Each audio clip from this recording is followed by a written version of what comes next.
My name is Dr. Brian Klaas. I am an associate professor in global politics at University College London, and I'm going to speak to you about the US presidential election that's coming up on Tuesday, November 3rd, so just in a couple of weeks. This is, in my view, the most consequential election in modern American history, and some would argue the most consequential election in US history as a whole. Starkly different candidates with starkly different visions for America, its role in the world, and also, I would argue, starkly different commitments to the actual process and principles of democracy, which I'll talk about more in a moment. So first off, we have to get a sort of sense of what's happening in the race. Millions of people have already voted. We have about 17 to 20 million ballots have already been cast in mid-October. So the election is not just coming, it's actually underway. And what do we know about the election? What do we know about the state of the race? And, crucially, how does the election work? So we're going to start with that final point of how the election works, just in case you aren't aware of the sort of minutiae of American election procedures and things like the Electoral College. So you've probably heard about this word or this phrase, the Electoral College. What does it actually refer to? There are 538 votes in the Electoral College. And the way you get to 538 is very simple. You have 100 members of the US Senate, 2 senators per state, equal across the board, and you have 435 members of the House of Representatives, which are allocated based on population size. So more people, more members in the House of Representatives. That adds up between 100 senators and 435 House of Representatives members to 535. So where do we get to 538? The answer is with Washington, D.C., the District of Columbia, which is not actually a state, but which has votes in the Electoral College. So that's 538. If you take one state, for example, I'm from Minnesota in the American Midwest, and it has 10 Electoral College votes, 2 senators, and 8 members of the House of Representatives. That equals 10. So there's a slice of 10 out of 535 determined by my home state of Minnesota. Now what's interesting is that the election that you hear about on November 3rd is actually 51 different elections, 50 states plus Washington, D.C., who all organize their individual elections, different procedures, different rules in some instances of who can vote, how they vote, etc. And that's why you often have such a messy process. But once you have the 538 Electoral College votes up for grabs, to win the presidency, you need to win 270 of them. So the pathway to the White House is cobbling together 270 Electoral College votes, however you can get them, in whatever combination of states you can find. And so this is where the battleground is actually being fought. Of course, there is some correlation between the popular vote, the total number of votes, and the Electoral College vote, but it's not a perfect correlation. So if you win the popular vote by 20%, it's very difficult to imagine losing the Electoral College vote. But if you narrowly win the popular vote by 2%, for example, as Hillary Clinton did in 2016, you can still lose the Electoral College vote. And in 2020, it's widely viewed as impossible for President Trump to win the popular vote, to get more votes than Joe Biden, but it is still possible, albeit unlikely, that he could win the Electoral College and be reelected to a second term. So this is going to come down to what are called swing states, the states where we don't know whether they will go for the Democrats with Joe Biden or the Republicans with Donald Trump. We just simply can't tell for sure, even though we have some preliminary polling data. So what does that show? Well, we have about 10 states that are competitive. 10 states where we don't really know who's going to win or lose. We can look at a state like California, and we know Joe Biden will win California. He'll win New York, for example. And we can look at a state like Alabama in the Deep South and know that Donald Trump will win Alabama. But for other states like Florida, Pennsylvania, Michigan, Wisconsin, Arizona, Georgia, etc., we just don't know exactly who's going to win. Now, what's the problem for Donald Trump in this situation right now? The problem is that Joe Biden has a very easy path to victory with a few swing states. So in 2016, Donald Trump became the president because he won Michigan, Wisconsin, and Pennsylvania, 3 states that historically voted for Democrats and that time voted for Donald Trump instead. Joe Biden is winning in the polls by a large amount in all 3 of those states. So this is the most straightforward path to the presidency. He just wins back those states that tend to vote for Democrats, as the polls are predicting. He wins the election. But, and this is why Trump has such deep problems right now, there are about 10 states, not just those 3, that are competitive. And all 10 of them, every single one of them, is a state that Donald Trump won in 2016, 4 years ago. In other words, Trump is playing defense. He's playing defense to try to ensure that he wins states that he already won in 2016, and Biden is exclusively playing offense. He's only fighting to gain states. He's not worried about defending any ones that Hillary Clinton won in 2016 because he's going to win them. So this is why Trump has such a problem, is he's got a battleground in which he's only on defense. Now, if you think about the state of the race, why is it different from 2016? Well, there's a few reasons. One is that senior citizens, voters who are older than 65, are turning away from Donald Trump and voting for Joe Biden. They already liked Biden. They knew who he was. He's been a fixture in politics for a long time. He's 78 years old. They identify with him. Of course, Trump is 74 years old, so they're not that different in age. But the key here is the pandemic, because the pandemic affects older people so much more. The fact that Trump has systematically downplayed the virus, spread misinformation about it, lied about it repeatedly, and been reckless in his own behavior in spreading the virus with rallies, large groups of people without masks on, older voters have started to, understandably I think, look at that and say that he's not protecting my interests, and so they're swinging away from Trump and towards Biden, and that block of voters may prove decisive on November 3rd. The other thing that Trump is having a problem with, is that he can't define Joe Biden the same way that he tried to define Hillary Clinton. So Hillary Clinton had a reasonably low favorability rating going into the 2016 election. Joe Biden just doesn't have that. Most people view him favorably in some way. He was part of the highly popular Obama White House. He was a fixture in US politics for 4 or 5 decades. And as a result, people know him. They understand who he is. They understand what he stands for. And that's made it much harder for Trump to define him in this race. If you think about what Trump has gotten actual political mileage about in the last 4 years, he's attacked Democrats based on race. He's attacked Democrats based on gender, right? So he played that strategy very, very effectively against Hillary Clinton. And he's attacked Democrats as being secret socialists, which also is effective in US politics. And the problem is Joe Biden is an old, white man who is very clearly a centrist. And that has made it very difficult for Donald Trump to land any blows, and as a result, Biden just hasn't had his unfavorable ratings go up much throughout this race, while Donald Trump's are sky high. They're extraordinarily high unfavorable ratings. The other thing that's quite different is there's hyperpolarization in this race. And what I mean by hyperpolarization is that people already know what they think about Donald Trump. If you haven't been living in a cave for the last 4 years, you probably have a very strong opinion of Donald Trump too. And that means that any individual news story doesn't really move the needle of voters very much. Even if you have a major bombshell break in October, it won't affect the race that much because people have strong views about what they think about Donald Trump. And that means there's not that many undecided voters. So when we look at the polls, there's a huge amount of stability in this race, right? You don't really have serious changes.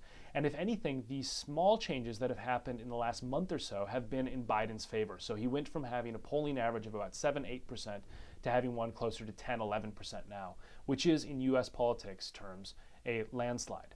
Now, there's still some unknowns. We don't know how many people will turn out in a pandemic election. We don't know exactly what's going to happen with mail-in ballots, which are happening at an unprecedented rate and could have some rejections because people don't understand the procedures and their vote won't be counted because they've done it improperly. And of course, there's always the risk of polling errors. There's always the possibility that the polls are wrong. I will say, however, that if the polls were equally wrong as they were in 2016, which is a modest polling error, then Biden would still win in a landslide. In other words, there has to be a unbelievably historic mistake by pollsters this time around, given what we're seeing, for them to be catastrophically wrong and totally get the race incorrect. Now, the second thing I would like to talk about is the state of US democracy under Donald Trump and the sort of threats that he poses. So this is something we have to think about briefly. I'll talk about this more in the Q&A, but Donald Trump has attacked American democracy, the institutions of American democracy, for the last 4 years. And I don't think this is a controversial thing to say. His strategy politically has been to attack the press, right? He calls them the enemy of the people and the fake news. He has scapegoated minorities, just as many people who attack democracy do, blaming them for his own failures or for problems in the United States. He has called for political violence, endorsed political violence. He's endorsed far-right extremism on multiple occasions, or at least winked at it, right, saying that there were very fine people in Charlottesville, Virginia, when he was talking about those who were marching alongside the Ku Klux Klan and the neo-Nazis in that parade. Then on top of that, you have the ethics violations, the sort of corruption that's involved with the Donald Trump administration in terms of using business interests as a sort of compass for his policy and enriching himself through U.S. government contracts, putting people in his hotels, for example, putting people in his businesses and lining his pockets that way. You have the ethics violations in terms of cronyism, appointing friends and family members to high positions of government office. And of course, there's also just the lies, right? The things that are untrue that Donald Trump says all the time. So these are unique points of a Donald Trump presidency. They're different from George W. Bush. They're different from Ronald Reagan. They're different from Barack Obama or Bill Clinton. And this is something that creates a real pivot point in 2020. What are we going to do if Donald Trump continues these attacks? Will it actually erode American democracy? And of course, there's the politicization of rule of law, where he has called repeatedly to jail his political opponents, to investigate them for crimes that they did not commit.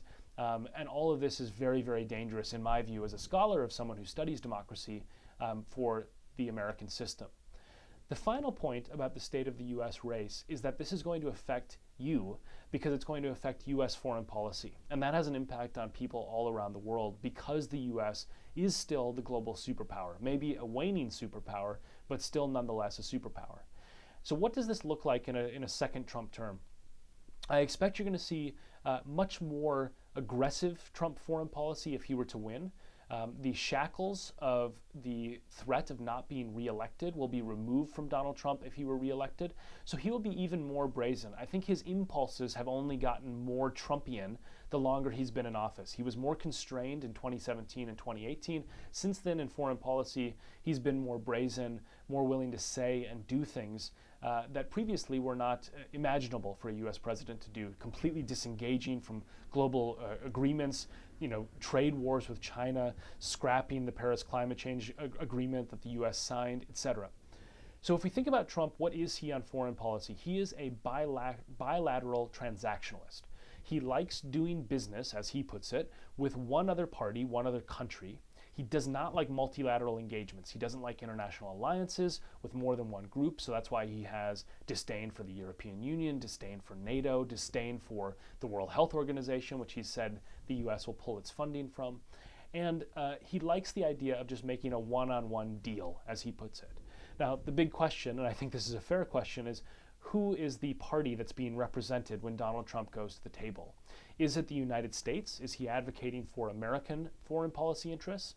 Or is it his personal political and financial interests? And I think this is one of the big questions of a second Trump presidency, particularly that we know now that he has $400 million in debt that is going to come due during his second term, and he's going to need to find a way to pay that. And of course, he has the levers of U.S. foreign policy at his disposal. That could be a very dangerous combination. Joe Biden, by contrast, is a alliance-driven multilateralist. He believes in alliances very strongly. He believes that the U.S. should lead, but he believes that they should lead, and they're stronger leading, with other countries involved. Now, this has been forged through several decades of experience in the Senate. Joe Biden was the chair or the ranking member, in other words, the opposition leader in the Senate Foreign Relations Committee for a very long time. He knows foreign policy inside and out. And of course, he took a major foreign policy role in the Obama administration when he was in the White House for 8 years. So, Biden is already up to speed, but his views are very clear. He believes in U.S. leadership through alliances. That's why I think that there will be a very quick attempt to re-engage with the world if Biden wins the election, to reach out to the alliances that have felt, I think, quite fairly disdained by President Trump in the first term. In other words, President Trump has criticized a series of U.S. allies who feel aggrieved or offended by that behavior.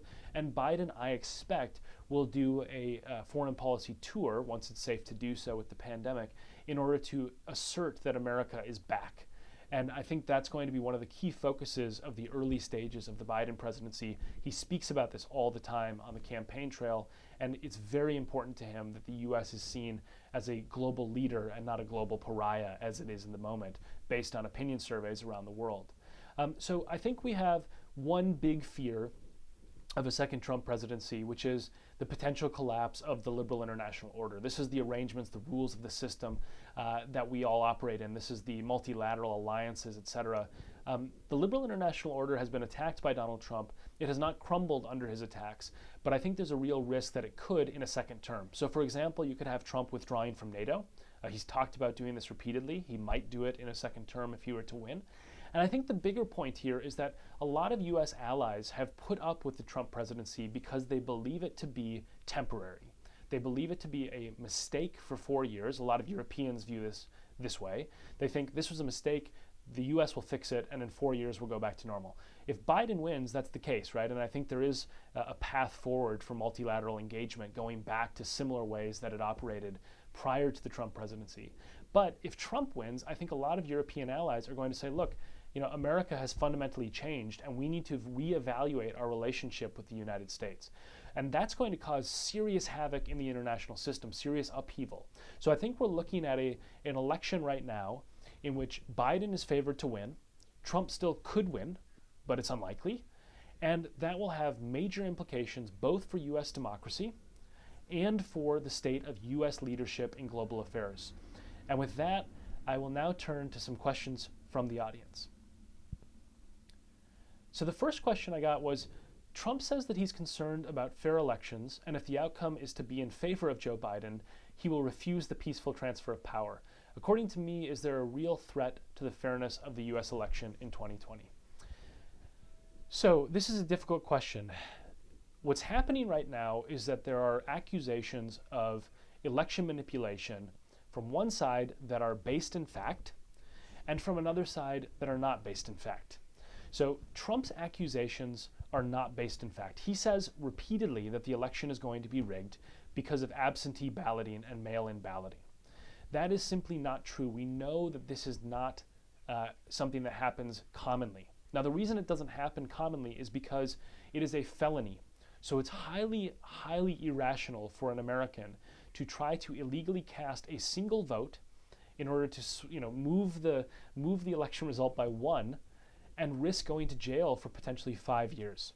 Secondly, there is a system in place to catch any form of voter fraud, right? There's verification systems. So I voted, for example, from the United Kingdom, and I had to fill out a form that identified myself with a series of numbers. My social security number, I had my signature, I had my address, I had to be registered at that address, etc. And if I tried to vote a second time, the system would flag that up as being a duplicate vote and it would toss it out and then I would be prosecuted. So of course I'm not going to do that, but if somebody were to do that, they would be caught, and they regularly are caught in very small numbers. So it's a minuscule problem what Trump is talking about. And in fact, the bigger issue to the integrity of the election is actually coming from Republicans. And I'm not trying to say this as a partisan, but just as someone who's objectively evaluating the evidence we have. So what evidence am I talking about? First off, the only source of coordinated illegal activity that we have seen so far in the 2020 election has been from the California Republican Party, which has placed what are deemed to be illegal ballot drop boxes that are labeled as official ballot drop boxes at various party offices when they are in fact not official. And this is in violation of California election law. So that's the only one we know of that's coordinated, systematic, widespread, and it's being carried out by the Republican Party in exactly the way that Trump said could happen with mail-in balloting. The other aspect is that the other real threat to this election is something called voter suppression. So voter suppression is where you try to make it more difficult for Americans to vote. Now, this has been a long-standing attempt by the Republican Party to do so. And that what they tend to do is they have sort of a 1-2 punch strategy. So the first punch is to say voter fraud exists and is widespread. That is a lie. It's not true. We know it's not true. We have evidence it's not true. But the Republican Party regularly says this. Donald Trump regularly says that. Once they have convinced people that voter fraud is widespread when it is not, then they say we need to restrict voting more. We need to make it harder to vote. We need to protect the integrity of the US election. And as a result, they do things like, for example, in Texas, they have said we're only going to have one ballot drop-off point for every single county, right? Each state is divided into counties. The problem is that some of these counties have 5 million people, right? And they have one place to drop their ballots off. So you have lines of cars, queues of cars that are potentially hours long to wait and drop off a ballot because the Republican governor of Texas has said only one place per county of 5 million people. I mean, that is designed to make it inconvenient for people to vote and hope that they won't vote at all. But this is a longer and more insidious problem because it's also along racial lines. So, for example, black people in the United States, African Americans, on average have to wait about 6 times longer than white people to vote. This is not an accident. This was done by design. It is done in specific African American heavy counties in the United States. People have longer vote lines. And so this is getting worse this year in some parts of Georgia, for example, on early days of voting. You have, right now, there's people who are voting early in person, which is you go to a government office and you cast your ballot even though it's not election day yet.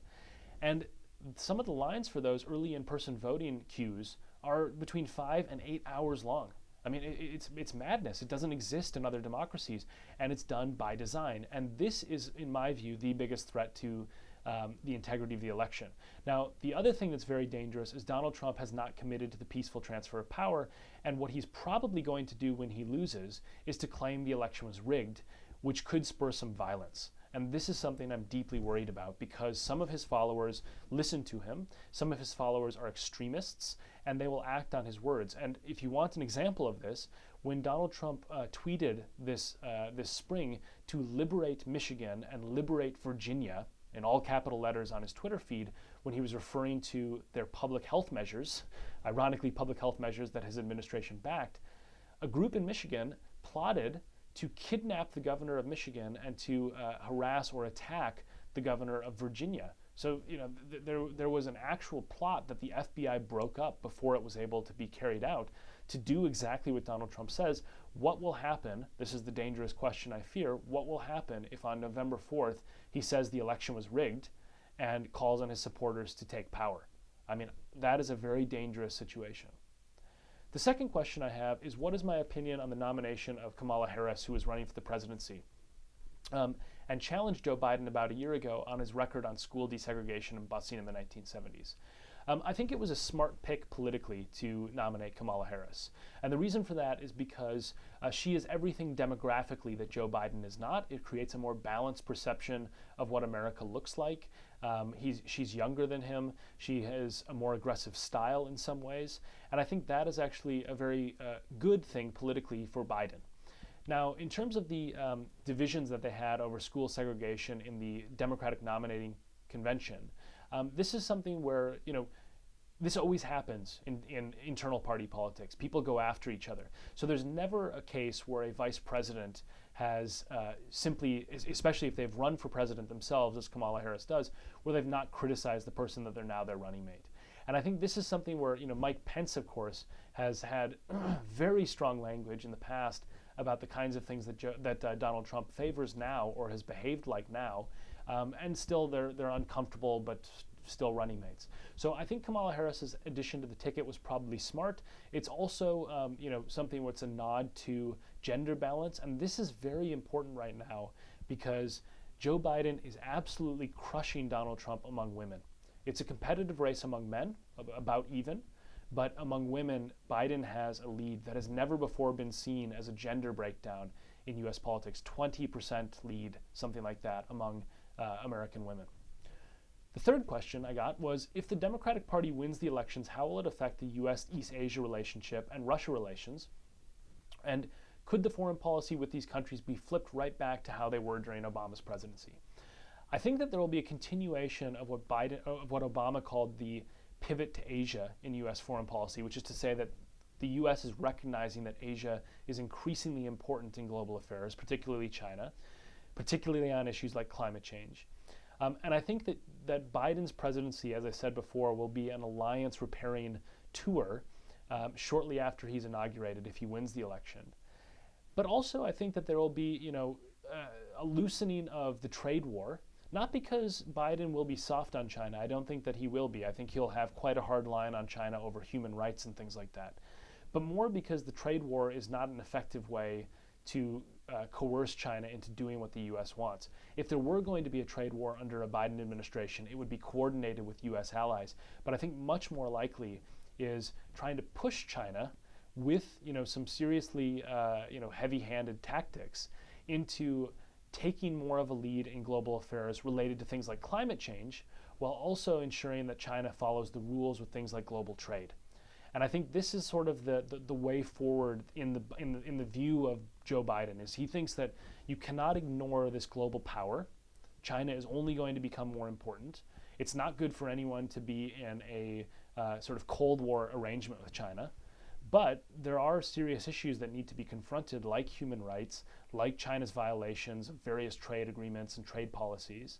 And as a result of that, I think the Biden presidency will say, we'll engage with China on problems of mutual concern like climate change and trade, but we're going to push China on issues like human rights and democracy.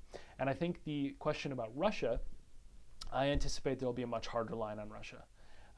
Personally, I think that's deserved. I think that things like poisoning Alexei Navalny warrants consequences. I think that Russia's continuing attempts to undermine democratic elections in Western countries warrants consequences. And I think that Vladimir Putin has gotten away with a lot of stuff during the last 4 years because Donald Trump has not been willing to criticize him or take serious action to deter him in any way. And Biden would argue that that was a mistake. So with that, I'll thank you for your questions. I hope that this has been illuminating in terms of what's going on with the 2020 race. And I hope that my predictions turn out to be correct. We will find out one way or another on Tuesday, November 3rd, when Americans go to the polls and determine who their next president will be. Thank you very much, and best wishes.